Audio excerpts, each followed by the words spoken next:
Hej, det här är min Etcher sketchbook som vi har använt under 2 veckor som vi har tillbringat här på Azorerna. Det är en väldigt härlig bok. Det är nästan 300 grams bomullspapper i den här, så den är rätt fin. Och det är jättehärligt när man är ute och skissar.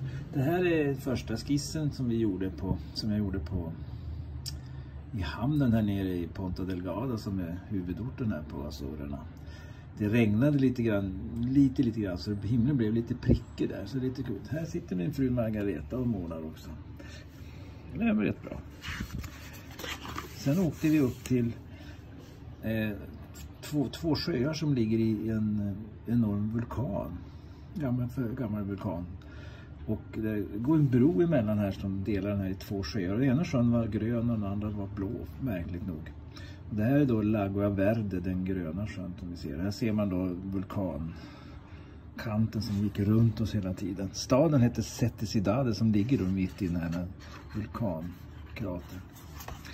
Det här är i själva staden och Sete Cidades hittar vi en kyrka. Det var väldigt mycket folk och turister där och en enorm allé med höga träd som gick framåt den där kyrkan.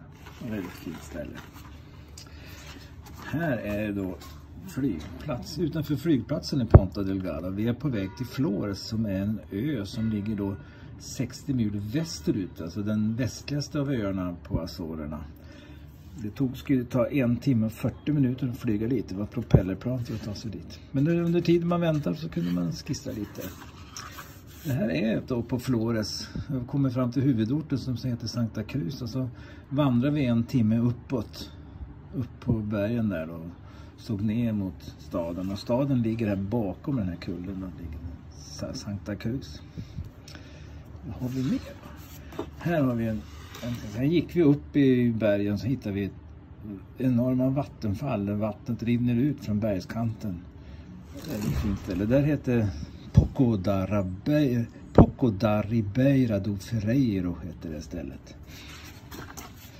Det här är då en annan plats som heter Laches das Flores. En väldigt hög punkt där vi tittade ner på de här klipporna som låg en bit nedanför oss.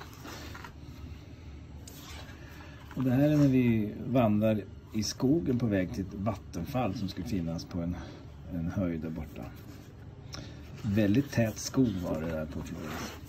Och det här är lite utsikten från ett hotellrum som vi fick då eftersom flyget blev inställt när vi skulle åka tillbaks till Ponta Delgada.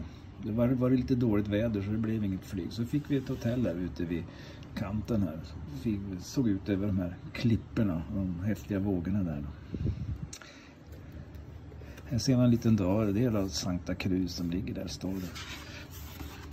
Här är då tillbaka vi Ponta Delgada och fick ett annat lägenhetshotell har vi här då, i lägenhet har vi egentligen. Och utsikten från det har vi då en rivningskåk och lite träd och grejer och borta för det ligger då enorma hotell som är jättehöga och sen ser man nästan inte havet på andra sidan där. Här har vi åkt till Villa Franco heter det stället, Villa Franco do Campo, en liten hamn med massa fina, rätt så stora fiskebåtar och väldigt hög för de här båtarna. Jag gissar att de har det på grund av att det ska klara den höga sjön här ute på havet.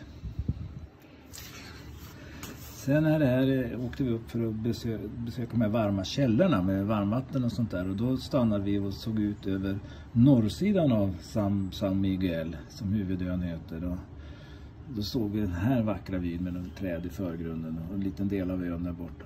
Och moln var det alltid kring de här höga topparna på öarna då. Det här är då en dag i Ponta Delgada. Vi gick ut på någon hög punkt ute på någon pir och tittade in mot staden och då blev det den här vyn här då. Och det var den sista skissen jag gör. För imorgon ska vi åka tillbaks till Portugal. Så det var min lilla skissbok. Och vill ni veta vad sån här bok? Härlig bok. Det här är A4-format på den här boken. Och jag har en liten lapp här bak. Det heter alltså Sketcher. Nu har inte jag sponsrat dem på något sätt. Men jag tycker det är en väldigt bra bok att ha och måla i. Det här när det är lite tjockare blad som här. Etcher Sketchbook. A4-format. Cotton Fabric. Cover. 100% cotton paper. 230 gram är det på den här. Så, det var det. Lycka till med ett skissande.